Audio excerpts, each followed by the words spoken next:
तो छात्रों नमस्कार।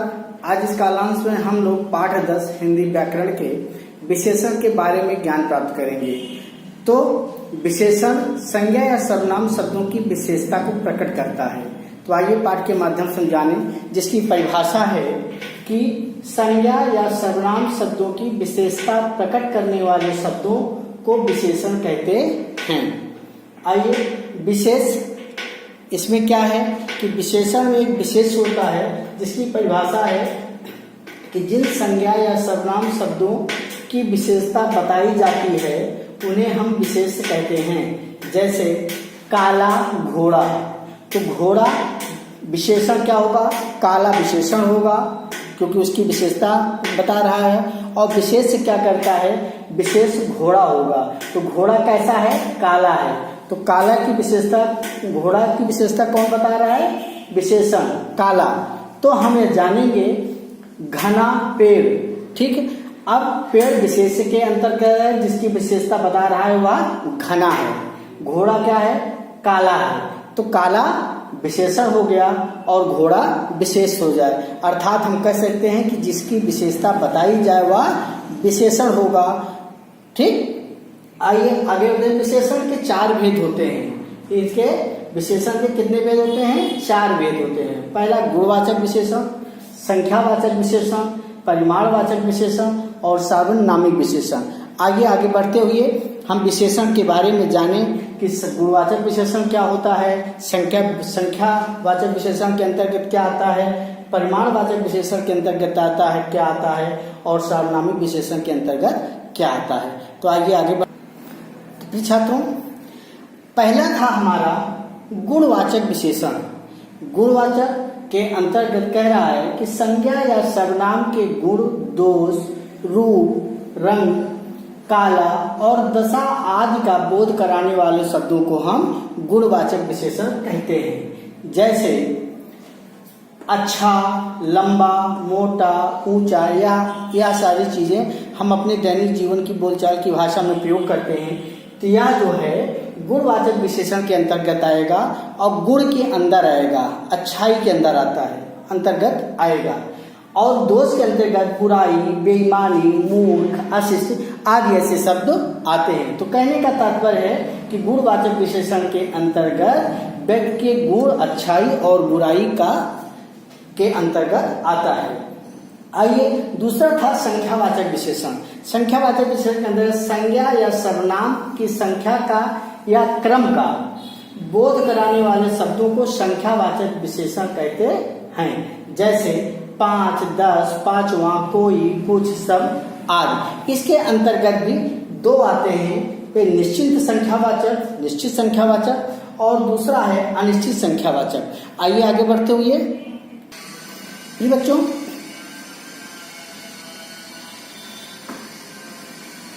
संख्यावाचक विशेषण के अंतर्गत दो भेद हैं। पहला है निश्चित संख्यावाचक विशेषण और दूसरा है अनिश्चित संख्यावाचक विशेषण। निश्चित संख्यावाचक विशेषण के अंतर्गत निश्चित संख्याओं का बोध होता है।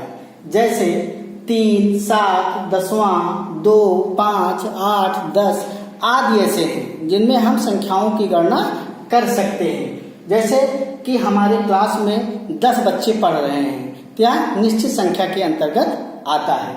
दूसरा है हमारा अनिश्चित संख्यावाचक। अनिश्चित संख्या का बोध कराने वाले शब्दों को अनिश्चित संख्यावाचक विशेषण कहते हैं। जैसे कई, कुछ, बहुत से, ढेर सारी आदि। उदाहरण के तौर पर हम देख सकते हैं कि कुछ बच्चे हमारे क्लास में पढ़ रहे हैं, निश्चित संख्या वाले में 10 बच्चे पढ़ रहे हैं, अनिश्चित में कुछ पढ़ रहे हैं।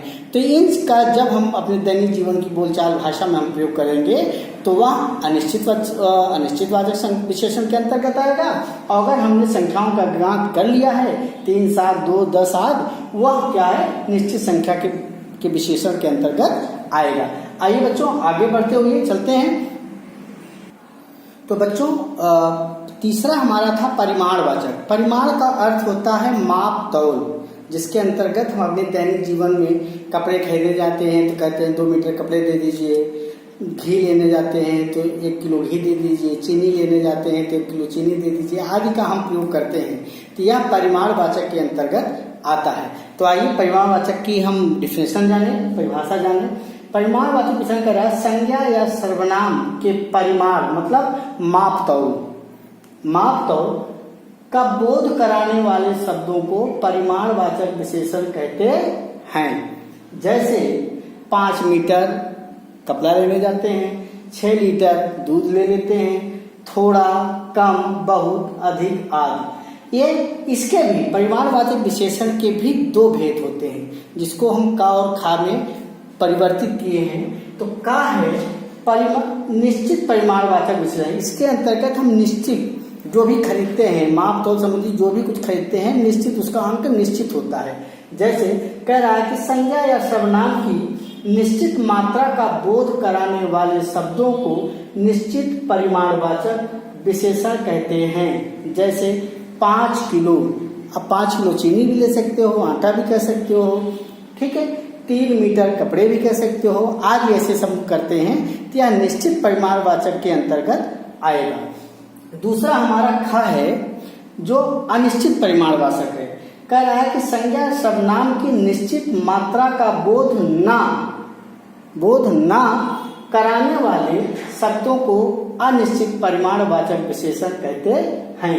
जैसे हमें कुछ चीनी दे दीजिए, बहुत, थोड़ा, अधिक, सारा आदि ऐसे शब्द ये अनिश्चित परिमाणवाचक के अंतर्गत आएंगे। जैसे उदाहरण के तौर पर हम कह देते हैं कि हमने आज कुछ केले खरीदे हैं, हमने आज कुछ सामान खरीदा है, इत्यादि ऐसे उदाहरण आते हैं। तो वह अनिश्चित परिमाणवाचक के अंतर्गत आएगा। आगे बढ़ते हुए बेटा चौथा हमारा था सार्वनामिक विशेषण। सार्वनामिक का अर्थ होता है जो सब जगह प्रयुक्त हो और यह संकेतों के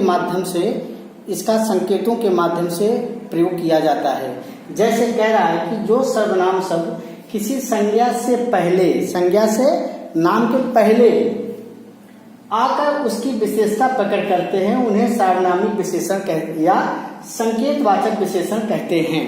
जैसे यह पुस्तक, अब यह जो है किसके स्थान पर, संज्ञा के स्थान पर प्रयोग किया गया है, ठीक है। यह पुस्तक, वह गाय, वह संज्ञा के स्थान पर प्रयोग किया गया है। ये खिलौने, वे लोग आदि। उदाहरण के तौर पर यह कुत्ता दौड़ रहा है, ठीक है। यह कुत्ता, तो कुत्ता क्या हो गया, संज्ञा हो गई, और इसके पहले यह लग गया, इसकी विशेषता यह कुत्ता दौड़ रहा है, तो यह सार्वनामिक विशेषण के अंतर्गत आएगा। तो प्रिय छात्रों, आज के इस कालांश में हम लोग विशेषण के बारे में जाने कि विशेषण क्या है।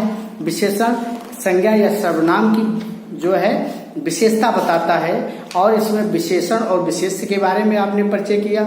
उसके भेद के बारे में आप लोगों ने जाना कि उसके 4 भेद हैं। विशेषण के 4 भेद होते हैं बच्चों। पहला गुणवाचक विशेषण है, जिसके अंतर्गत हमें किसी की अच्छाई, बुराई, गुण, दोष आदि के बारे में ज्ञान प्राप्त हुआ। दूसरा है संख्यावाचक। संख्यावाचक के अंतर्गत संख्याओं का बोध कराता है, जिसके 2 भेद होते हैं, निश्चित संख्यावाचक और अनिश्चित संख्यावाचक। निश्चित संख्यावाचक के अंतर्गत निश्चित संख्याओं का बोध होता है, और अनिश्चित संख्याओं के अंदर अनिश्चित संख्याओं का बोध होता है, जो कुछ या वह आदि करके प्रयोग किया जाता है। तीसरा हमारा बच्चों है परिमाणवाचक विशेषण। परिमाण का अर्थ होता है माप तौल संबंधी। आप लोग अपने जीवन में माप तौल संबंधी बारों में जानते हैं।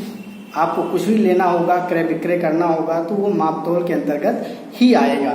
तो इसके अंतर्गत भी 2 हैं, अनिश्चित परिमाणवाचक और निश्चित परिमाणवाचक, ठीक है। दूसरा फिर हमारा है सार्वनामिक विशेषण, जो सभी जगहों पर प्रयुक्त किया जाता है, जिसका होता है सभी स्थानों पर प्रयुक्त किए जाने वाले को हम सार्वनामिक विशेषण कहते हैं। जैसे यह संज्ञा के पहले प्रयुक्त होता है। तो बच्चों, आज का यह कालांश समाप्त हुआ। नमस्कार। कोई भी समस्या होती है तो उसके समाधान के लिए आप हमें किसी भी समय फोन कर सकते हैं। नमस्कार।